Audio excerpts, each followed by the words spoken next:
What's up, everybody? Going live a little early today. Today we have on the channel the one and only Davis Mattek. Davis, how you doing today? I'm doing all right. I spent all morning arguing with people about the Live Golf Tour. So anytime that you can do that, that it's been a pretty productive day. That's awesome. Today we're here to do a drafters draft. You can get up and running on drafters and draft with us. Both Davis and I are both going to be in this draft, and as soon as it starts, we will share our screen. We're going to talk general strategy for drafters, and for those who don't know, it's a PPR site where there are no playoffs. It's just who scores the most points weeks 1 through 17. So the strategy is a lot different than a site like Underdog or DK where there's playoff formats. So excited to get, I think Davis and I will have a weekly drafter stream or something like that running. It's not ideal with me going to Vegas, but should be fun. And want to talk to Davis about some other general stuff. I know that you're in the golf streets and you recently made a big bet and won. Can you tell the people about that? Yeah, well, I actually, funnily enough, I made the biggest golf bet of my life last week, not on the guy who won, Matthew Fitzpatrick, but on Rory McIlroy. I love Rory. I mean, everyone has their guy. Rory is like my Gabe Davis. Liam, I love him. I'll never quit him. Doesn't matter what he does. But I did get it in good on Matthew Fitzpatrick last week, who ends up winning the U.S. Open and hit feels like one of the greatest shots I've ever seen, saving par out of the bunker on 18 at the Country Club from like 140 yards out and being able to save par from there. Like, I was just thinking of, like, if that was me, if my ball was right there, I'd be like, that's a guaranteed double bogey. Like, no way I'm getting out of here with worse than double from this lie. These pro golfers are so good. It's like unbelievable. I want to ask you more about how you're picking your golfers if you're just firing from the hip. But if you are out there and you want to draft with us, it's drafters.com. Both Davis and I have a promo code, so choose who you like best. Just remember whose channel you're on right now. Promo code ChessLiam or promo code Davis. And if you are someone who prefers an audio-only version, we're going to be uploading the audio to Davis's podcast. Davis, can you tell the people more about that? Yeah, we just have the Sports Creative Fantasy Football podcast. I bring on all my buddies. You've been on a couple times. Corain comes on with me like once a week. Gretch will come on. Pete will come on. Just all the Bime4 will come on. All the dudes that you are already sick of hearing from. Enough. We will be on there, and we'll be getting down to the business end of best ball season here pretty soon. I mean, it feels like I think the season's 80 days away. So it feels like we have lots of time left to draft, but before you know it, really we're pretty close to the part of the year where we start arguing that the Best Ball Mania winner has already been drafted, because X, Y, and Z tore his ACL. So if you didn't get Kyron Williams, you're already dust. Yeah, that should be a lot of fun. I'm excited because we've done some drafters podcasts on your show, and I'm excited for us to do a draft as well. Makes it a bit fun for us, getting our skin in the game. Again, would love to draft with you guys. Sometimes drafters fills a little bit slow, so hoping if we get a bit of a schedule going here, we can get a crew to help fill these. If for some reason the draft does not fill, we have a backup plan. We could always do a draft on their site, but you can see here that this year the entries are 55,000 people. It is a $20 entry fee. So if you use either of our promo codes, as long as you deposit $10 or more, I would recommend you at least deposit $20. You get a free ticket into the Best Ball Championship. So it's basically like deposit $20 and get one free. As you can see here, it's $250,000 to first 20 rounds. And what I would say is good for anyone who's serious about best ball is there's a strong possibility that this contest does not fill. Last year, what was first prize? Uh, uh, they did too, right? Because they got acquired in like the middle of it. So I want to say 75K to first. I think if that strikes me correctly, that might not be Okay. right. I think it was a lot smaller than that. I thought it was like 15, 25, something like that. So with them really ratcheting up the size of their contest, it's $1 million prize pool. I think there's a possibility it overlays. And obviously, as gamblers, if a contest overlays, that's great for us because it just means, the prize pool is still guaranteed and we're competing against less people. So Drafters has an app, Drafters has a site. Sir Sheeb's in the chat. He says 25K. Thank you. Steven says good morning. 25K. There we go. Good morning to you, sir. Guys, any comments you have, any questions, really helps the show go smoothly when you ask them. And yeah, let's see if we can fill this bad boy in 5 minutes. I don't remember how to check how many people are in the current lobby. You just gotta go. You just have to click on it, and it'll tell you how many are filled in the fast and how many are filled in the slow. We need 7 more for the fast. Okay, 7 more people here. I think one actually just filled right before this, so that was a bit bad timing. But how many were we waiting on? We're waiting on 7 more. Hopefully that fills soon. Willis, let's go, brother. Thanks for tuning in. Guys, if you're enjoying this content, really would appreciate if you smash that subscribe button. Got to get that in once the show. I'm nearing on 400 subscribers on the channel, which is just amazing. Really love that the community is showing me such love. Eric says he's in. Let's go, Eric. And yeah, I mean, this should be chaos. Davis and I are drafting against each other. So obviously it's minus EV for us a little bit to be trying to take players from each other. I think we think a little bit similarly, but let's talk about some drafter strategy before we jump in this for anyone who's wondering. I think, unlike Underdog, where if a player comes on later in the season and is low owned, that's huge for your team. You just need to score the most points. So how are you approaching drafters differently than your Underdog drafts, Davis? I mean, it is like you would think that you wouldn't have to change your mind state that much, but you just get so comfortable depending on where you're drafting with like your routine and foregoing the week 17 correlations, which don't matter at all in a cumulative scoring format. It from like a roster construction perspective, you just have to draft differently. Like when I draft Deebo Samuel in the 2nd and George Kittle in the 5th, I know what I'm going to be doing with the back end of my team, right? So I can allocate 1 spot to Derek Carr, 1 spot to Kenyon Drake, and then you can you kind of have to you definitely have to do things in a different way there. I think we talked about this. I mean, we did a long stream on this. I am a lot of the times in these formats trying to get an elite quarterback, which I don't always. I don't always like mega jam that in the playoff formats. And I really like taking 4 tight ends here because the tight end scores, unless someone goes full Mark Andrews, are pretty flat. And I like getting, the alternating spike weeks of those.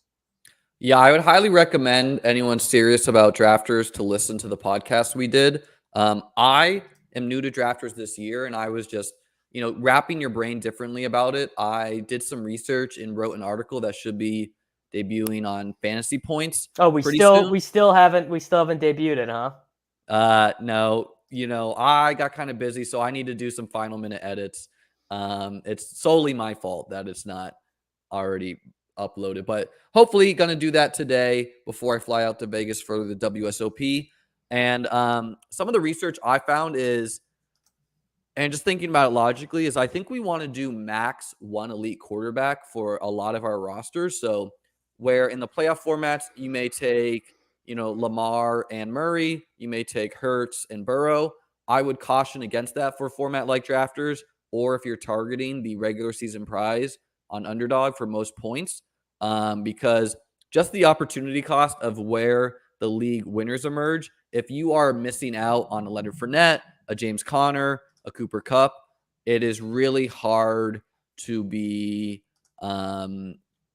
live to win, in my opinion. And, I think it makes a bit of logical sense that some structural combinations, such as zero running back, may be a little bit thinner on drafters. I still build some teams that way because, just thinking about it from a top down, let's say you do start zero running backs. Let's say you have 6 wide receivers in the first 6 rounds. You're going to need to hit some late round running backs that are like the Leonard Fournettes, the James Connors of last year. Otherwise, I just think it's thin if any of the first or second round running backs produce a 300-point season or something like that. What are your thoughts on that? Well, I mean, I think you hit at the heart of what we're getting at here, which is this format. Like, you really need the league winners. You cannot get through without Deebo Samuel. You cannot get through without Cooper Kupp, without Jamar Chase. Whereas in a playoff format, if league winner X happens to have a horrible week in week 15, he might become super rare in the final. Or if that guy has a bad week in the final, right? A bad week, Jamar Chase has a bad week 17, he goes 1 for 12 or whatever. He's not impossible, but it's unlikely that he would be on the winning team. Whereas in this format, you absolutely have to hit on Leonard Fournette, James Conner, Cooper Kupp, etc. So one thing I was thinking about from a portfolio perspective is I think you actually want to take more stands in this format, especially on cheaper guys, maybe like round 10 to round 15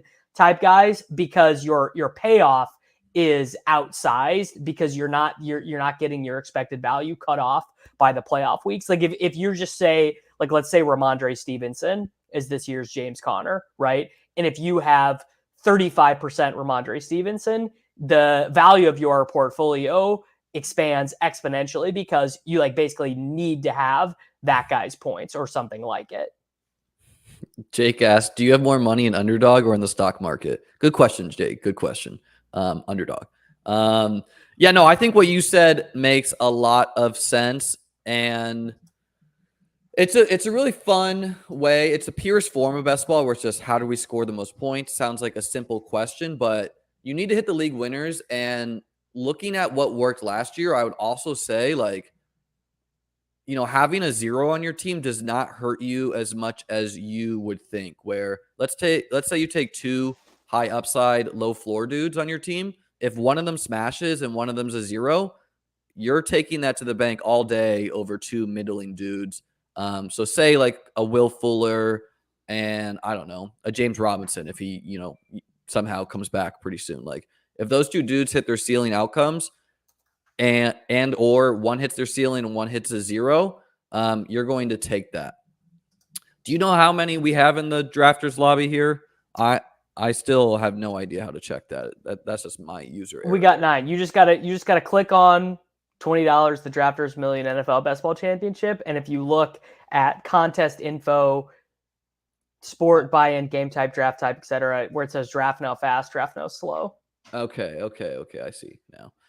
So we need 3 more, and we are going to jump into the draft.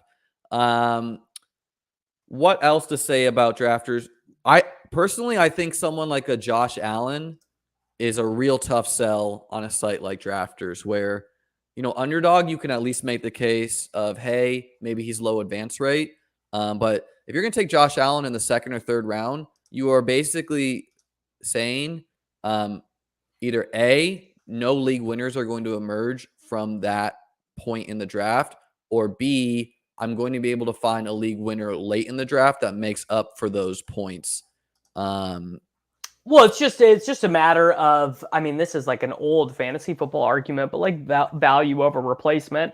And Josh Allen's value over replacement over quarterback 12 might be fairly large, but his value of replacement over Derek Carr, Kirk Cousins, and Desmond Ridder and their distribution of points is likely to be quite low. Whereas the value over replacement of, let's say, Jamar Chase and Devontae Parker, or where would Josh Allen, or T. Higgins, right? So Higgins. You could say like a Nick Chubb, a T. Higgins, a Mike Williams on the low end, a Kyle Pitts, someone like that.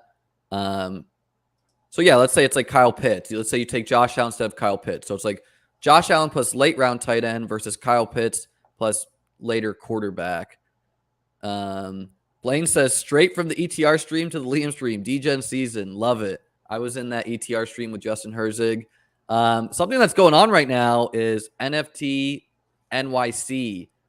Was there any inkling of a idea on your end that you may go to that, or seems like a particularly bad time for that event to be going with how the markets are going right now? I mean, not a chance. I mean, I'm not really like an NFT guy. I mean, I like NFTs. I bought some of them. I minted some of them. I did the whole thing, but I never embraced NFTs as like a critical part of my personality the way that a lot of these people did. And I never bought a CryptoPunk, didn't missed on the apes and all that stuff. So it became a little bit less fun for me, because I actually got dusted on a bunch of mints. I got rug pulled, Liam. You did? Tell us about that. I mean, I minted a token. I think I minted like 6 of them of these. Can't remember the cuddly koalas, maybe something along those lines. Okay. And it just was like a stone cold Ethereum rugging, right? Where the wallet address in the contract was not, I don't even remember exactly, but basically what it was is it was not a real project, and it was just done to have the Ethereum go directly to one person and not an actual NFT project trying to build something. And the other cool thing about drafters, before I comment on that, is there's this little message board, so you can let people know on the site, like 3 more for best ball championship. And yeah. I can, I've been doing best ball as 1 word, but I can see drafters does it as 2 words. That's probably how it's written. Regarding the NFTs, I have a Zed racing horse. I like those, but yeah, those are cool. Smiz sent me a Zed horse. I've never raced it, but he's there. He's sitting in my wallet. I'm treating buying like a Beanie Baby, where like the expensive one I have is not being raced. But a lot of this NFT stuff is like the wild, wild west, where we're gonna look back on it and be like, wow, what a wild time in history. Yes, yeah, that is very accurate. It is. I mean, it's just good. We're gonna look back on the Bored Ape craze and just be like, what the fuck was going on in society at that point in time? Truly a wild time. And I remember seeing the CryptoPunks back when they were like $500, and I was like, well, this is fucking stupid. It's like a pixelated picture, and then the next thing I know, it was $200,000 or something, and I was like, okay, I guess I have no idea what's worthy in this space. Matt, I assume he lives in New York, so he's gonna go watch this mess with the NFT bros, and then go chill with them in Soho. Should be a fun time. I used to live in New York City. Davis, what's your New York City experience been like in your life? Funnily enough, I've only been once, and I went with Pete. Pete and I we went to New York City together. We hung out with Corain and his gal. We went and got dinner and went out to some bars, and then we went to a Dolphins Giants game to see see our friend Patrick Laird in the flesh. What year was that? That was 2019. So that was right the last NFL season untouched by the novel coronavirus. I lived in New York City between 2017 and 2020, so I was there at the same time. Friend of the show, Peter Orzett, he's at NFT and NYC right now, and he sure is. So is Justin Herzig, who just did that stream with Underdog, of course, a friend of the show. Come on, guys, jump in this draft. Let's get this baby filled. We're 11 at 12. Our good friend. We need one more lucky viewer, and we're gonna launch this bad boy and start talking some strategy. Hopefully, one of us can draft the winner on stream. Let's do a guess right now, Davis. What do you think the fair line for entries is in the drafters by the time the contest starts. I mean, I think they will. I think they'll start piling some tickets and turn some of that stuff on. I mean, I don't know if it fills, but I think that it will get to the point to where it's not going to be rake free. I don't think. Let's say over under 37,500 entrants. Are you taking over? Over? Okay, over under 45,000 entrants. That's probably close. I mean, my thing would be is really only sickos are Let's go, drafting Matt. right now. Yeah, which we are leading the charge of sickos, where we are not only drafting this but streaming it, donating that EV to the community. FF Doom, good morning, boys.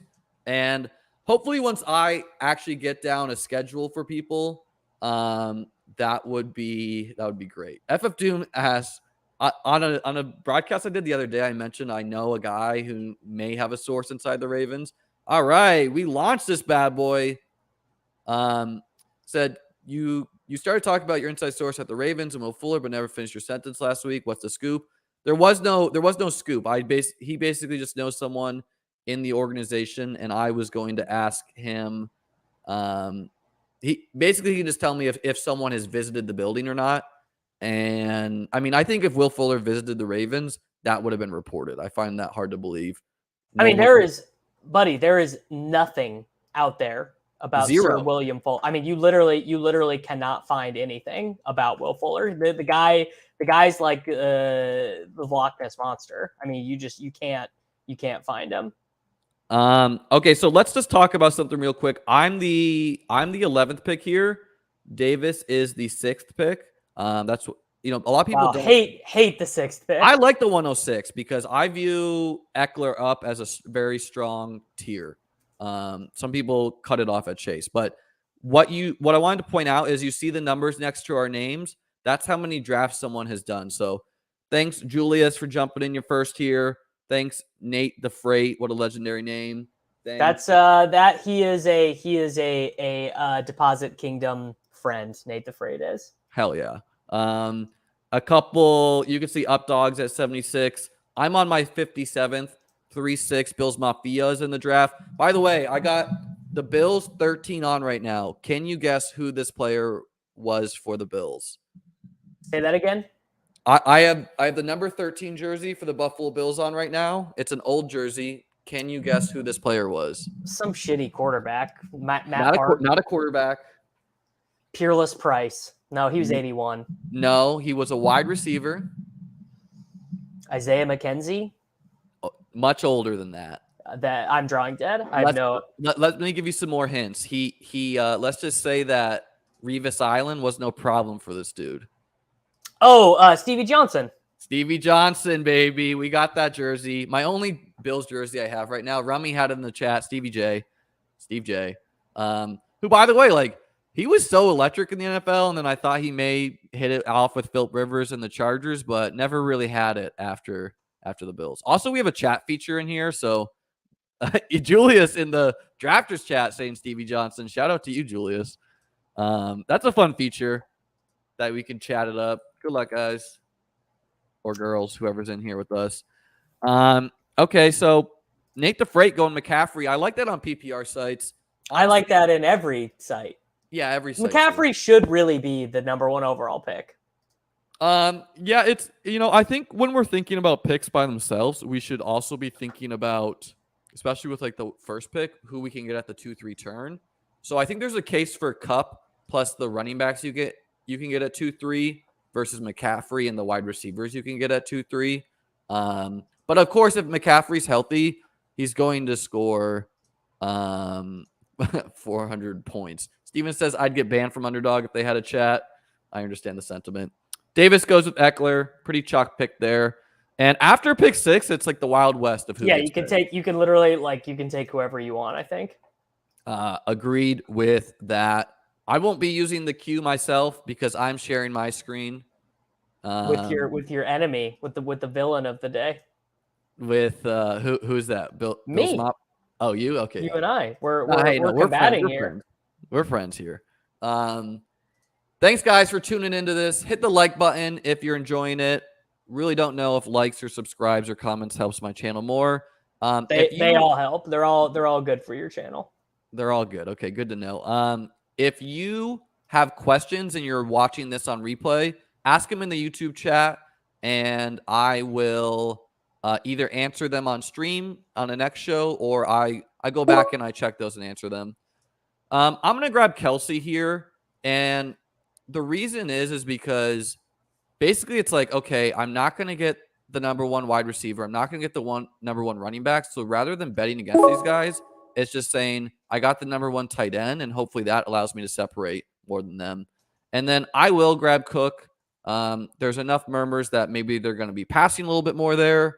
We should like the offense more with their new head coach upgrade. I love Dalvin. I would take Dalvin at 7, I think. Matt asked, is drafters full PPR still? Yes, it is. Yes. Full PPR, no like DK scoring bonuses or anything. Yeah, Dalvin's interesting. I don't have a ton, but I've been working to get a lot more, and I'm kind of happy his price has been falling a bit. The past 3 drafts I have done have been Kelsey Cook starts. So I like the start, and I kind of like to do that with my teams where just because I started Kelsey Cook in one draft does not mean I won't do the same exact thing and try to build it a little different. And I'm going to upload a long form video on my channel pretty soon here, reviewing what worked for the underdog finals. And something I remember looking at last year when I was in those is there was like 3 or 4 people with 3 lineups in the underdog finals. And the only way that's possible is if they have a condensed player core. Condensed core. Yeah, and those players did well. So nothing unusual with the start. Julius going with the Diggs Samuel start. And yeah, I mean, for like 0 running back, I would definitely caution at stopping at a certain point. Davis got Andrews, Eckler. Really like that start for him. So we both went running back, tight end. And we're basically both saying, hey, we got a top 1 or 2 tight end, and hopefully we got a top 5 running back. I don't think about half point PPR versus PPR too differently. I do. Oh, you'd need to. I do think about like who's going to score touchdowns pretty solely for underdog. Touchdowns are just super important. This full point PPR. Honestly, it devalues the Derrick Henry, Najee, grouping of guys. Your Josh Jacobs. It really deads that tier of guys. The Eli Mitchell is worse in that format. I guess I was talking more for wide receivers, like running back. Running back is what it is. But as far as like wide receivers, like if I think Gabe Davis is more of a half point PPR guy because he scores touchdowns, I still want him for PPR sites. Oh yeah. Well, and wide receiver production is less linear and more events based than running back stuff, Eric with the funny comment here talking about all these week 17 stacks that are fresh on my mind. Regarding stacks, I think something that's interesting for drafters is we still want correlation. We still want stacks. It's not essential, but something that you can do is you can stack in the division, and you're going to get that's a good ton point. of correlated games throughout the season. So if you take, let's take one of the best divisions of football. If you take Chargers, Chiefs, Broncos, and Raiders players, you're going to get 8 games potentially if they're not playing week 18 of stacked games. So division stacks, that's right. Well, let's talk about this. Matt said Titans beat reporter just dropped Burks to be Titans wide receiver 3 this season. I do not care about these reports.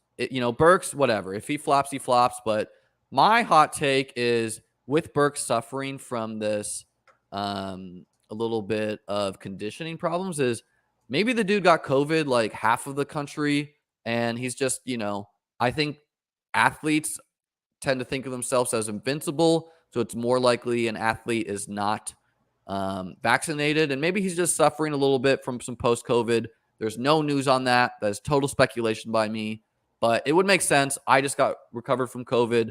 I had some post-COVID symptoms. It took me a little bit to get back in shape.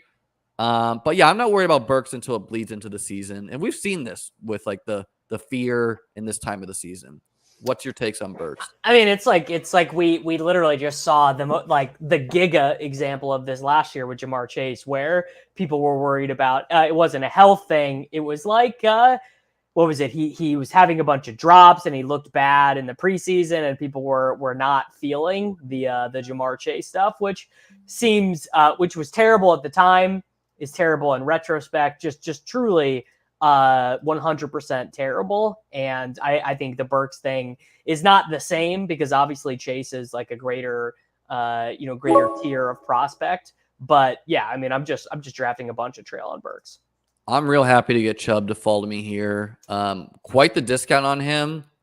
Anchors my running backs. And Chubb, while he may not be as good of a PPR site, if he has 6 spike weeks, great. That's all I need to keep me live for first. And I kind of like, I'm not sure if it's actually best to do this, but I kind of like try to fill out my starting roster when I'm drafting on drafters to score the most points. So I try to kind of start the whole team, and just like, so get my 3 wide receivers. Dude, that is small brain thinking. What are you talking about? Are you being serious right now? I do that sometimes. Yeah, I don't think, I mean, as long as I'm not like dropping a tier, but filling out your full roster, I get you what you're saying, where you just went full lizard brain on me, dude. Hey man, I take kind of a simplified approach sometimes, and if the market's right on the cost and you're not reaching tiers here, I don't see why it would be bad. I'm not, I don't do that for every team, but especially with me starting tight end and 2 running backs, I don't feel the need to force a running back in rounds 5 to 6. I would like to start hammering wide receivers for my team. You grab Pittman. How are you feeling about Pittman here? Because like, it's where he's going, but it just doesn't feel great to me to be grabbing an old Matt Ryan's number 1 wide receiver when, I mean, I definitely lack of target competition. I definitely do not love it. Like, I don't think it's like a great price or anything like that. Although he did like dominate the Colts receiving last year to a degree like we very rarely see. He had 1,082 receiving yards. No other player on the team had more than 384 receiving yards. So he's going 5 picks after T. Higgins and AJ Brown. So that's the thing, is it's a huge tier break. So you don't feel good about Pittman as your wide receiver 1. So I'm going to immediately disregard your advice of filling out the starting lineup. I'm going to be pounding wide receivers here in this mid range, kind of from that Pittman range to Elijah Moore, who is like back end of the 6th round. Well, you can do that. That's still filling out your roster. I mean, because you have 1 running back. I don't have a quarter. I'm gonna have to pass up on a quarterback probably though. So you're gonna be looking at it like, bro, you don't have your quarterback filled. How are you taking a wide receiver? Oh, buddy, we have on drafters. We have some 4 quarterback teams. I have we're okay, and I think quarterback being the position you wait on makes sense. You're unlikely to get buried by a quarterback separating from the field. You can even go volume at quarterback, and you don't need to go volume at tight end. You have 2 great wide receivers to start, and you have Anchor Eckler there. Nick says Matt Harmon has Pittman as an elite wide receiver 1 based on his reception perception. Yeah, I understand that, but it's just like, I try to take a top-down view of fantasy of like, how many yards do I think this offense is going to pass for? I do think Matt Ryan is going to be much better with the Colts with the O-line they have versus what Atlanta was trotting out. And I have hope that Alec Pierce is going to be good for the Colts. I have hope that Paris Campbell's finally healthy and going to help some. But I don't know. It's just like this tier break from AJ Brown, T. Higgins to Michael Pittman is a bit like, whoa, okay. And yeah, like Marquise Brown, if I only get spike weeks from him, I'm cool with it, because his spike weeks are going to be massive. Right. I've seen some people worried about like, oh, well, what about when DeAndre Hopkins returns? Well, I'd point to that of what if DeAndre Hopkins returns and he's old and not, like maybe he was taking PEDs because he's kind of getting up there and slowing down. I guess we should talk about Hopkins and Godwin.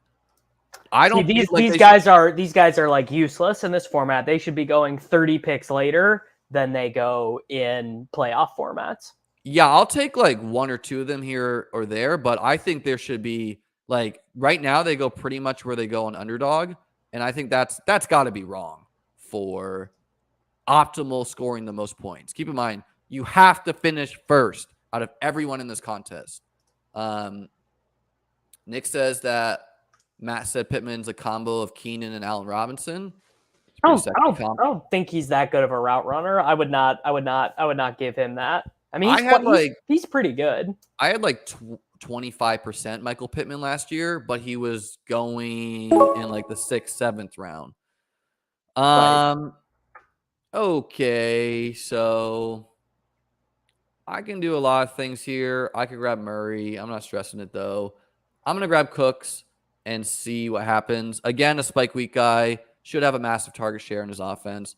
You went Judy buying the dip. You got the Sutton Judy combo, so you can grab Russell. Yeah, I'm setting up the Giga stack, which I think is uniquely good for this format, because if the Broncos are the team that gains the most yards or scores the most points in the NFL, like that's just all flowing to these guys. Yeah, I think it's a good way to reach like 95% optimal outcomes. Okay, so I could grab Murray here, and a lot of time I would, but we're going to get a bit different and just grab Amon-Ra. He was on my winning team last year, but I'm going back to my point is I think super stacking teams is a great way to reach like 95 percentile outcomes, and I think it's possible that type of outcome is good enough to win the contest, but it can't be. It's probably not a good way to reach 99.9999 percentile outcomes, just because if Sutton is a smash, it kind of means Judy and Patrick and Hamler probably can't all be smashes if their cost is expensive. But they're not though. But Patrick and Hamler are free, and if one of those guys busts, that's all good for the rest of the guys. Eric asked, was Amon-Ra Liam's winning team last year? You are correct, sir. He's kind of like a poor man's Cooper Kupp. I'm stuck here. I don't really know who I want to take here. Yeah, you're kind of in a gross spot. I think I know what I would do in your shoes, but I'm gonna take Eli Mitchell because he's the home run guy. Where if he gets all that work, he's a guy I got to get more of. I have like so much Tyrion Davis Price, but I got to get more. But it's like there's a lot of seasons where he is like, I don't know, a top 10 running back, or if not, he just like has a ton of like 25, 30-point games. Yes. Yeah. Joshua asks, are there too many weapons on the Broncos? I wouldn't view it that way, Joshua. And even if you think some of the ADPs are off on some of them are gonna bust. Yeah, but like, who cares? Just don't take all of them then. Or again, we already said a 0 doesn't kill your team. Like the winning team on Drafters last year in one of their contests had Michael Thomas, who literally did not play. Matt says Arizona also has 90% of their games in the Dome this year. Just can't fade them. Yeah, we love the Dome games. Best ball's laughing at me. Poor man's Cooper Kupp. Hey, man, what we saw Amon-Ra do at that stretch of the season to end, we've not seen a lot of people do that. I think it also, like I saw some sharp posts about the Lions the other day where I can't remember who wrote this, but basically where like Amon-Ra's good games coincided with Jared Goff coming back from like some minor injury he had. Weren't Swift and Hawkinson banged up and out too? That's true, but at the same time, it also was when Anthony Lynn was fired as a play caller. And so Anthony Lynn was just like a terrible offensive coordinator, in my opinion. Right. And like he was running the show early in the season. So I think there's some optimism. I made a tweet the other day where I pointed out that if you squint hard enough, I think this year's Lions roster looks a lot like that 2018 Rams Super Bowl. I mean, people are hip to this take. This is a take that is out there in the ether. People are not, obviously not everyone, but some people are quite in on the Detroit Lions. Yeah, and it's another case where like a lot of guys are expensive and the quarterback is cheap. So, yes, maybe it's either Amon-Ra or Hawkinson. But who cares? Take some of them. They don't all need to smash. And Goff is fine being cheap. He's a pocket guy, Who did you go? So you got Burks. You got the dropping Burks. I like that for your team. You got your starting team, including your flex, filled except for your quarterback, which is how I like to build my teams too. And I'm kind of in a gross spot for You sure my are. team. Man, Pollard's getting expensive. Yeah, Pollard is pricey. I noticed that a couple of the sites did like a ADP refresh over the last week, and Pollard is a guy who has gone way up. I like taking Ayuk there. I mean, late round 7 Ayuk is just a really good pick. Yeah, I was hoping to get Lance with him, but this guy double tap quarterback, which I'll talk about in a second there. It's cool I don't get him. I'm not going to force one of these other quarterbacks. I think I'm going to go. Screw it. I don't think I have any Pollard on drafters, so we'll grab Pollard and feel real good about my starting running backs. Ton of upside there. Talking about what was inverted is this is what I was talking about. I would caution against double tapping elite quarterback. I just think you're drawing real thin where you're making a bet. It makes no sense in a cumulative scoring format to me. Yeah, it's just you're going to need to find a league winner in these later rounds where I'm taking my quarterbacks to or just have a team that gets really lucky with the distribution of the scores of the cheaper quarterback. Sure. But it's just you're betting that no separator at running back, wide receiver, or tight end emerges from the 7th or 8th rounds, which seems like a thin bet to me. So I like to do max. Early on, I was just kind of like I had some Josh Allen Brady teams. I had some Murray, Burrow teams. I had whatever. But then I dived into the data and I thought about it. And I'm just not sure about that strategy working. So I would have grabbed one or the other, probably Prescott for him. And then, like like in his shoes, maybe I go Prescott, Pollard. And then I have this Prescott, Pollard, Schultz stack where it's okay to grab negatively correlated pieces within a team. If they're, like, and damn, I'm cooked here, dude. I missed on my quarterbacks. Oh wow, someone snagged Russell just to do it to you. Shit, yeah. I'm gonna take Devin Singletary. What happened there? Oh, I didn't click it. I didn't click it in time. No, but you didn't not only click it, you had he was in my queue. He was in my queue. I never do that. I know a lot of people throw some people in the queue for later, but this is the risk of doing that is you get Matt Ryan way above ADP. Small positive where you're going to have a different team, which I wanted to talk to you. It's not good. It's not good. Let's get your reaction first on Matt Ryan before we move on. Matt Ryan, round 8, flag planting, MVP season. What's the case? I mean, what is the case? You just gotta double down now. Just pretend it was on purpose. I think the case is that they play all those dome games, and I have Michael Pittman. I mean, that's it, really.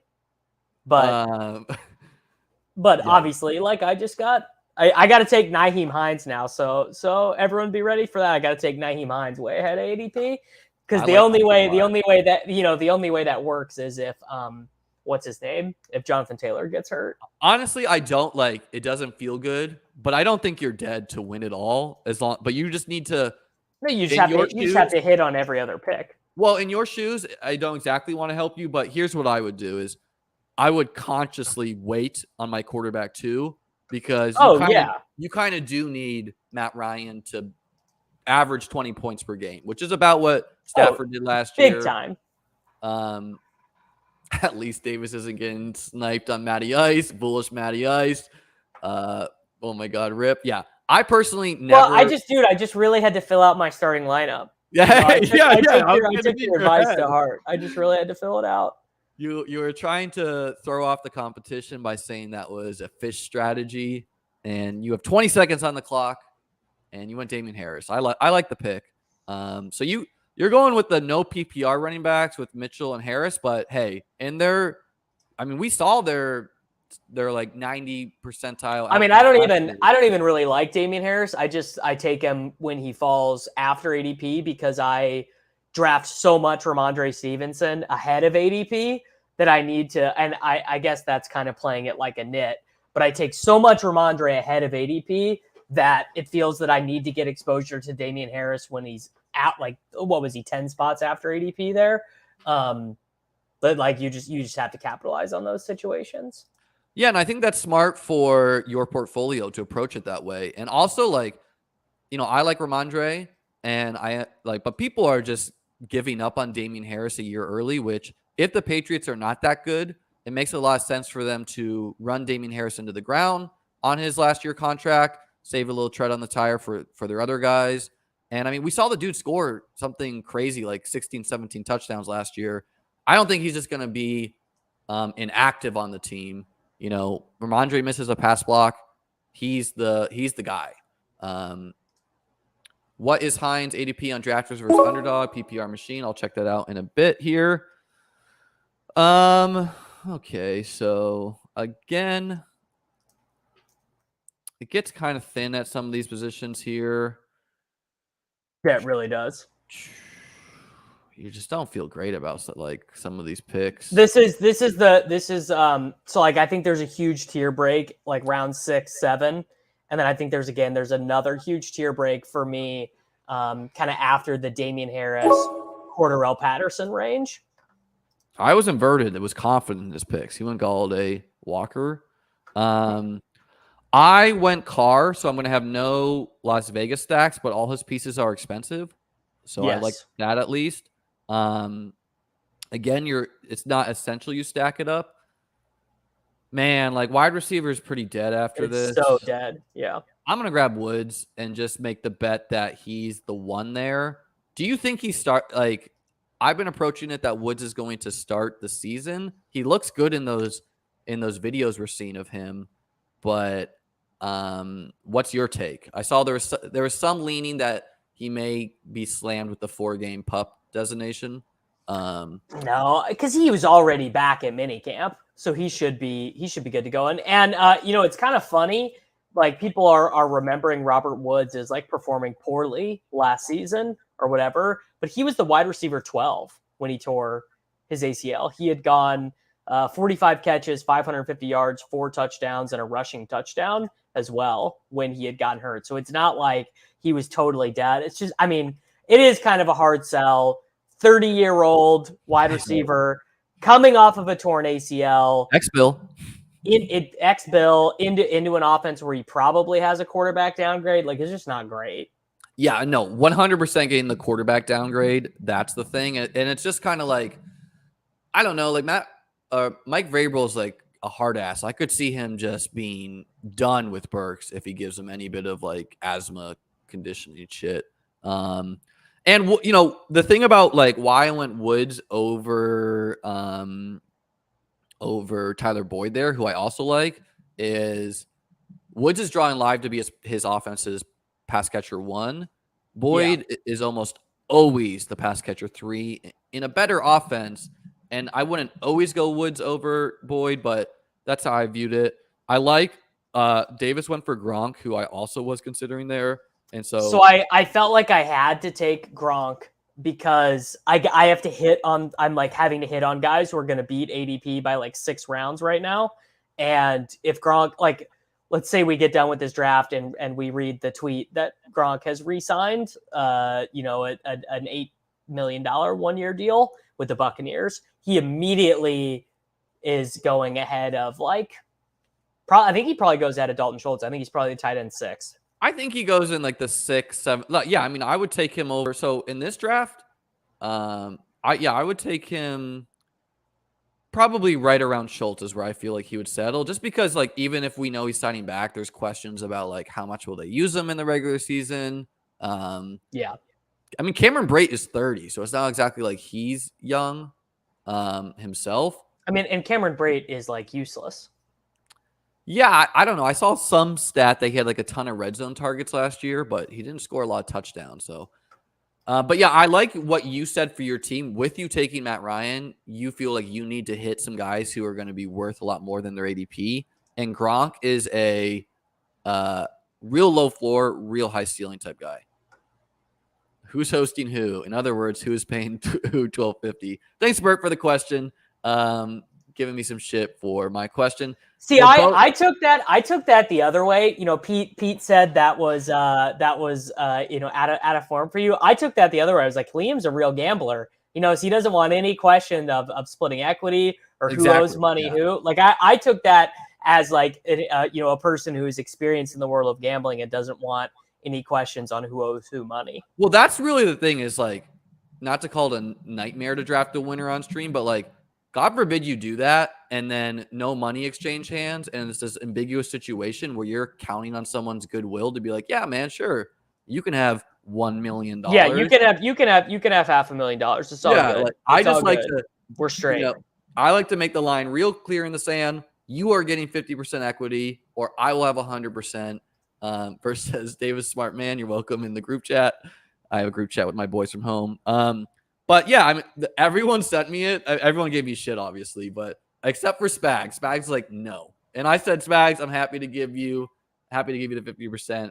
A bit out of pocket for me to ask, but honestly, like if someone asked me, I would view it the same way. Like, okay, we have a clear line in the sand that this is a 50-50 draft. Joshua says Bray is good for 1-1-1. That is correct. 1 catch, 1 touchdown. You're not wrong. You're not wrong there. Man, it is getting ugly in these streets at every position.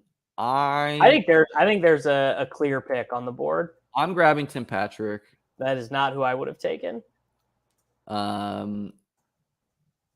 Definitely not grabbing Daniel Jones with my team if that's who you're talking about. And maybe you're talking about Gallup, but I'm not grabbing that. Dude. Rojo fits the squad. There are 2 running backs who are just like stone smashes for you, and you just passed on them. Well, I think all 3 make sense. White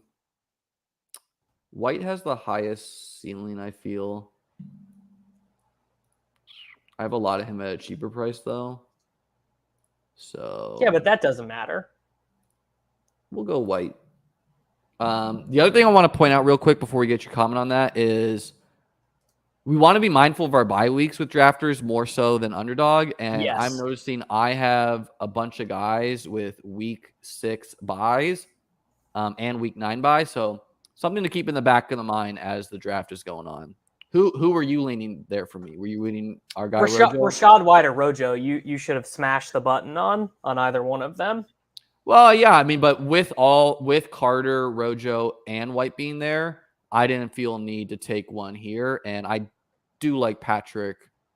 I do like Patrick, even though like I know everyone likes Hamler. I like Hamler too, but I don't know. The dude scored like 5 touchdowns with, you know, he got a huge contract. No, Patrick is fine. You just like I would have double tapped Ronald Jones and Rachaad White if I had your team, I think. Maybe with me making the bet on Pollard, Chubb, and Cook, I wanted to get one more wide receiver because the 13th, 14th guys versus like Patrick, Jarvis Landry here a lot. I don't know. I just have a little bit more optimism about that combo. So we should be thinking about 2 for 2s. Let's see what you did. You went Hines in the 11th. I like it. I have a ton of Hines, but it was coming like he used to be going in like 16th, 17th on all the sites. Now he's more appropriate around Henderson. Makes sense for your team. And you went with Corey Davis. Is that just like how do you feel about Corey Davis? I do think he is too cheap, but I wanted to set up the backdoor here for Zach Wilson so that I can get my double. But I mean, there is a multiverse out there where Corey Davis scores the most touchdowns of the 3 very talented Jets wide receivers. 100%. Let's see. We got some questions here. Full season scoring. That's right. Joshua asks, I've never drafted on drafters. Why is bye week more of a concern over here? It's because the winner is just who scores the most points. So if you take a 0 because you have a bunch of buys, that's not or good. even if the threshold of making your lineup is lower 1 week. So like, let's say, for example, even if they're not overlapping positions and you still have a running back score, you're giving yourself less bites at the apple in a certain week. Like if you have 6 players who are all on bye in week 8, you're probably not going to generate nearly as many points in week 8. You want a pretty good distribution of those. Yeah, I think something else for drafters that we should keep in mind is if there is a player out there who's going to have these 40, 50-point weeks that we've seen. Like last year, we saw it was in the playoffs, but we saw Gabe Davis do it. We saw Jamar Chase do it in the regular season. We saw Jonathan Taylor do it in the regular season. These like 50-point weeks. So if a player's going to have these outlier weeks, I think we're almost assuredly going to need them on our team, even if they don't have a great rest of the season, just because chucking in that 50 points one of your weeks is it carries over. Yeah. So you went Zach Wilson in the 13th. I don't think there's a problem taking a quarterback in the 13th versus the 16th. I mean, it's not. I don't think it is GTO per se. Like I don't think that's a bad pick or a great pick either way. But I am an absolute stone cold whore for stacking, and I also think the Jets are actually very similar to the Giants in that they could be one of these teams that giga stacking just gets you so paid because they can beat their ADP by so much. I'm going to go Irv Smith here and probably be done at tight end. Making a bet on the Vikings offense, a bit of a negative correlation with Cook, where I'm just hoping to capture a lot of the touchdowns for the Vikings offense. And I think, like their offense is always under-repped a little bit. Will Fuller, super high upside guy.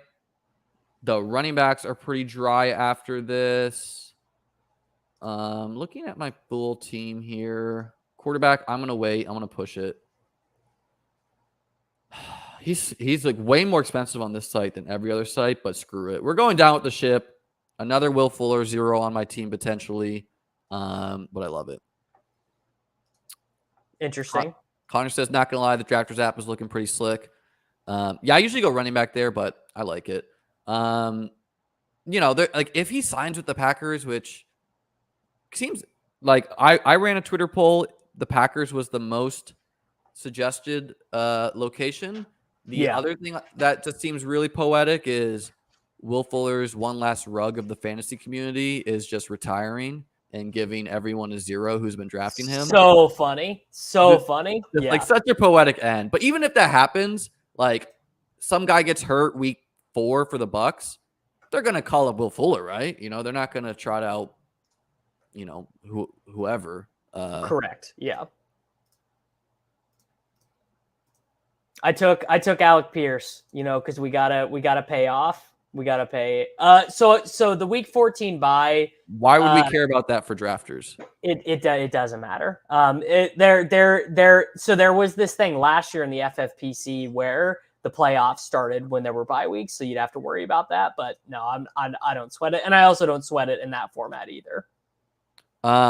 Yeah, I got a dude in the chat trying to slide into my DMs, dude. I'm not reaching out to you. I already said I would book the action about Mariota versus Fields. You have Mariota over Fields? Well, I mean, I should be getting some like market discount for it, but I don't care. It's the Mariota plus Ritter combo fantasy points versus Fields, where I know Fields is the favorite. I don't care.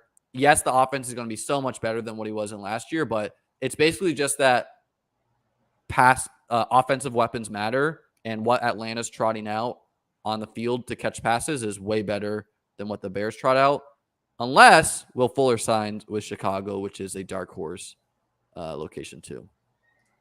Yeah, that's legit. Yeah, I mean, it was like Cordero Patterson. We want him being like the third wide receiver, right? Like Cordero Patterson slot wide out, sign me up. Cordero Patterson, by the way, another guy that we like a bit more on drafters because who cares if he gets hurt week 8? So you went Alec Pierce. I love Alec Pierce. Just an athletic freak. And I think Matt Ryan totally my profile of guy that I like. Raheem Mostert in the 15th. He's a high upside guy. He's not a guy I have a ton of though. Is it just the bet against Chase Edmonds being the bell cow? No, I mean, I just think it's a backfield where you should draft all 3 guys. I mean, one of the things we know about fantasy is you should really target all 4, dude. Don't forget Myles Gaskin. I don't think he's going to make the team. He is my bet to be the odd man out. Getting cut is probably great for his fantasy profile. If he signs with like the Rams or something as like a I can see that. I can see that being true. But point being, that offense should actually be quite good, right? Like I don't think we expect the Dolphins to be bad on offense, and so I think we want to take some shots on all their running backs, and Mostert and Michelle are the cheapest. And by the way, in this format, we haven't talked about this yet. I think drafting running backs on the same team when they're both cheap, like both like let's say 12th round or later, I actually think is fine, because if those guys combine for 180 points of spike weeks or something, they probably paid off for you. So I'm gonna take Tannehill, but with inverted drafting Lance and Prescott, he's tanking his team to take him, so I can take whoever I want. That is not him, and so I was gonna take Tannehill. You're doing me I'm dirty, gonna bro. go with Curtis Samuel. Honestly, Watkins, Samuel, Hamler, I like them all. I know people are a little bit more down on Samuel. He's got more target competition, but he gave us like a 176 half-point PPR points 2 years ago. Yes, CMC went down, but I like it. And I waited on my quarterback too, and I really, okay, so I'm gonna have to get a third quarterback with me having 2 week 6 buys. Whatever, we'll get a guy in the 20th round probably. Willis says Paul take Tandy for the bit. That would have been funny. But yeah, with Carr, I'm gonna have no Las Vegas pass catchers. Maybe I'll grab one of the running backs late. You gotta take Kenyon Drake and Foster Moreau. Yeah, I could do that, but I don't feel the need to force it. It's just kind of like with me having an unstacked Carr, the bet is that Adams, Waller, and Renfro all do good, but none of them have like a bunch of 40-point weeks, so they're not a needed stack partner. It's just hopefully they have a bunch of 20-point PPR weeks. They're not burying me. Carr's doing good, and I have other pieces. Connor pointed out that Gaskin is on a 7th-round rookie contract. No way he gets cut. Yeah, I don't know. With the new coaching staff, I think they can do whatever they want. Demarcus Robinson, I'm not doing it. Davis is on the clock here. I don't know if he's planning to roll with 2 or 3 quarterbacks with I will probably take a third of both with this team because of what tight end too. Yeah. One, because I feel very good about this running back grouping of I honestly even just the 4 of them: Eckler, Eli Mitchell, Damian Harris, Naheem Hines. I think I'm going to get a good distribution of points there. This honestly is not a very good team, obviously, because I drafted Matt Ryan like 90 spots ahead of ADP. This is also like I kind of just let the room dictate who I took. Like a lot of these guys on my team, I don't have strong player takes on any of them. Actually, the only strong player take guy I took was Burks. That was it. The rest of them, I just kind of took them because they were the right structure pick.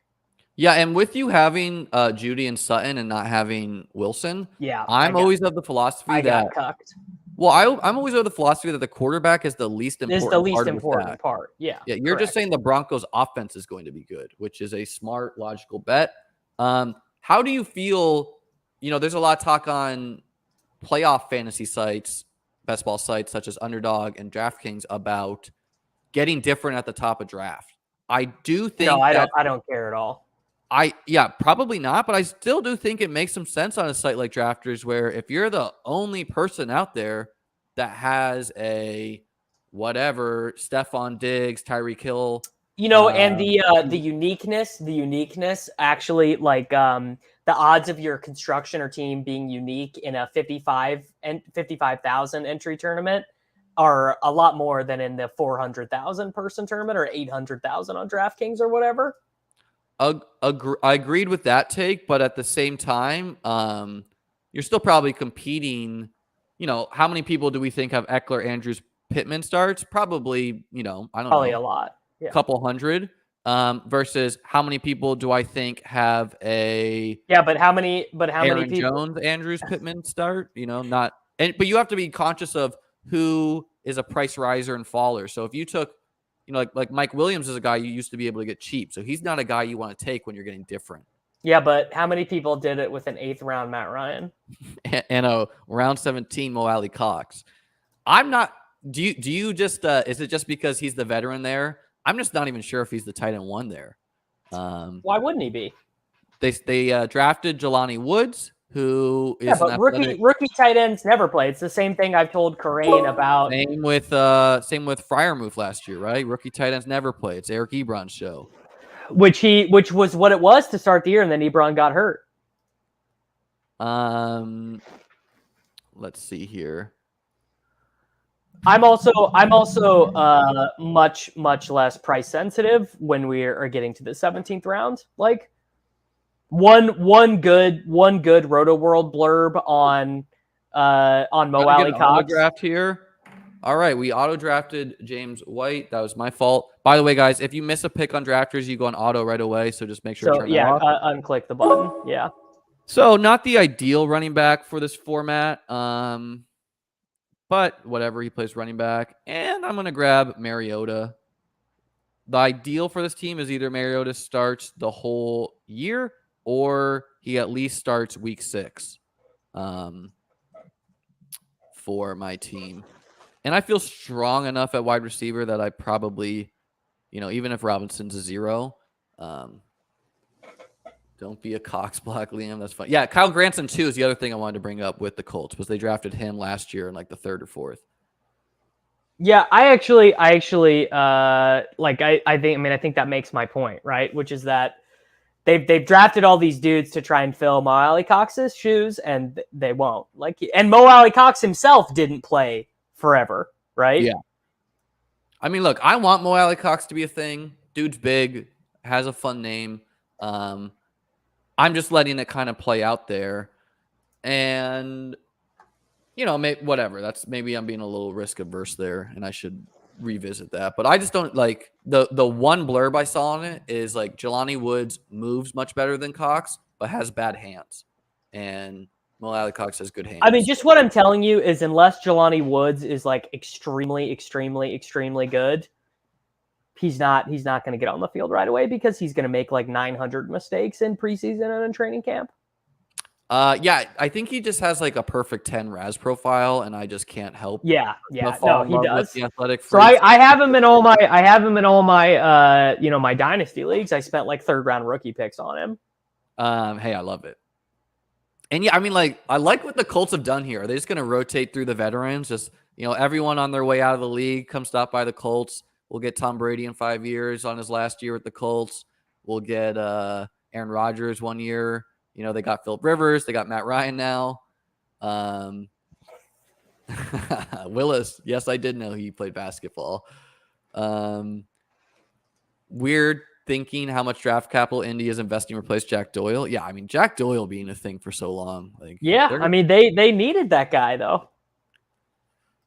Yeah, I remember the FFPC playoff challenge 2 years ago where Jack Doyle gave us like a 25-point week against Buffalo, and he was like 0.1% owned.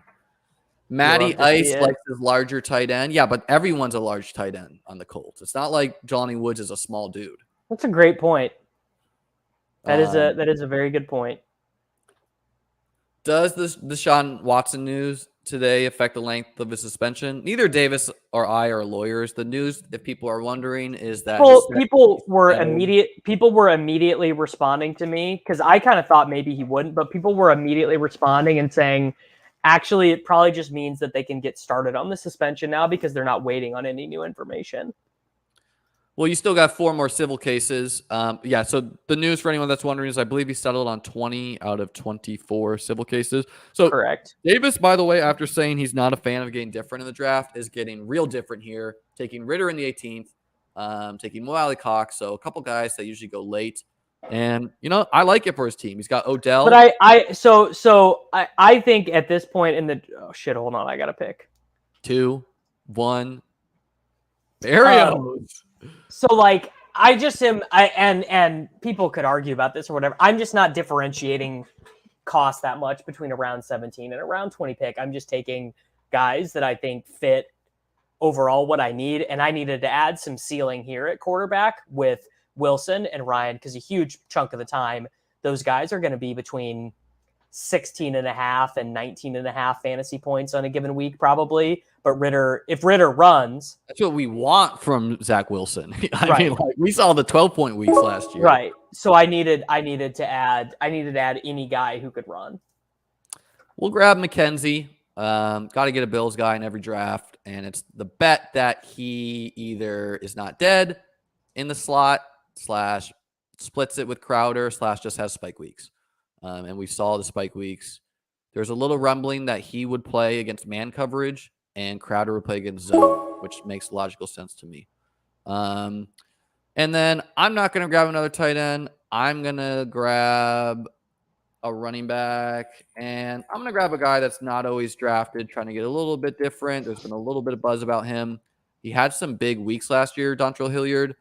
I have a ton of Haskins, the rookie, for the Titans. And, I mean, we saw this dude catch a ton of balls last year. So I finished out with a Carr, Tannehill, Mariota quarterback. Tannehill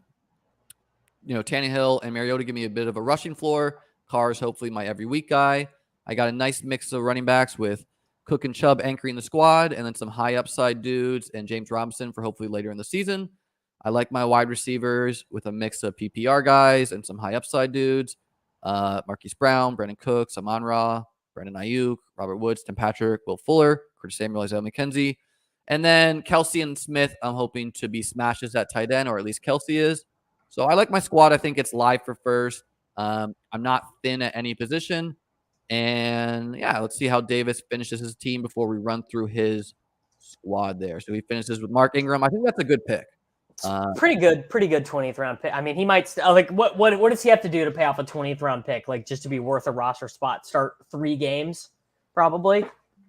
Yeah, I mean, and Kamara could get suspended, so we'll let this draft finish before I look at Davis's team. It kind of moves me as the draft picks happen, but he went with a Matt Ryan, Zach Wilson, Ritter combo. I would say you're a bit weaker at quarterback than me, but they're pretty comparable. Eckler, Mitchell, Harris, Hines, Mostert, Ingram. I like your running backs. Pretty similar squads for us both. And then you got at tight end, you got 2 really strong guys and maybe a great bet that correlates with your team, where you got Mark Andrews, Gronk, and Mo Alley Cox. Wide receiver, you went with your glue guys, Pittman, Sutton, Judy, and then some high upside dudes, Bucks, Burks, Davis, Alec Pierce, Odell. So a ton of super stacks on the Colts, which, the Colts probably win that division most of the time. Makes a lot of sense to me. But okay, this draft finished. Davis, how do you feel about your squad?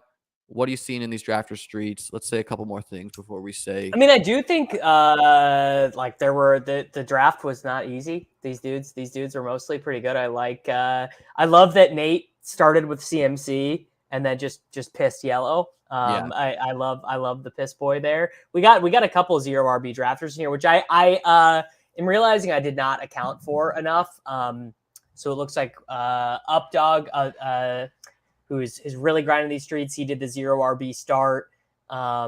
We had another piss boy start with Julius Winston, who started Diggs Samuel. So I should have accounted for that a little bit more. I think my this is just not a very good team, and we're gonna. Would you have skipped out on Mitchell maybe to account for another wide receiver? Yes, I would have skipped. Because I had Eckler, I had my anchor. I would have taken a Devonta Smith or whatever. Yeah, but you don't feel great about going Smith and London in the 6th when they're usually. No, I feel fine. I feel fine with that in the context of the draft. Yeah, and like reviewing what Updog did here and like Nate the Freight, like so they went 3 wide receivers, and then you could see he had his 5th running back by the 12th round. So he's not over going 0 running back, right? He's counting on these guys, and then he's getting his running backs. Same with Nate the Freight, running back, all these wide receivers, and then a bunch of running backs in the next rounds. So kind of like the opposite of what I did, where I went tight end, running back, a bunch of wide receivers, right? So like the inverse of what's going on there. I was inverted, kind of on the same idea as me. Yeah, not my favorite team I've ever built. I don't have a stack for Carr. Not ideal, but doesn't mean I'm dead. Some individual player takes upside. Like Pollard could smash, Fuller could smash, Patrick could smash. I feel pretty good about it. Which is what this format actually is kind of built for and rewards is player takes. Yes, and I'm not shy to have a player take. Hashtag Gabe Davis. So guys, before we get out of here, Davis, thanks so much for coming on. I believe the plan is for us to get a weekly or so draft where we'll be drafting here. Davis is going to upload the audio. I'm going to Vegas on Thursday for the World Series of Poker. You're not allowed to draft in Vegas. So what we might do is Davis and I might split a drafters, and he'll share my screen with me, and I'll share that screen with the stream, and it will just be one of us drafting. Thanks, guys, for jumping in today. Davis, what do you guys tell the people before we sign off for today? Yeah, I mean, just thanks for drafting, guys. We're probably gonna do these on Thursday, so clear your schedule, be ready for it. And if you're gonna fill your queue with a guy who's 100 spots ahead of ADP, then you gotta have Peter Overzet-esque nimble fingers. Yeah, and guys, you can use either mine or Davis's promo code, either Cheslium or Davis. Please hit that subscribe button if you have not yet, and have a great rest of your day. Goodbye.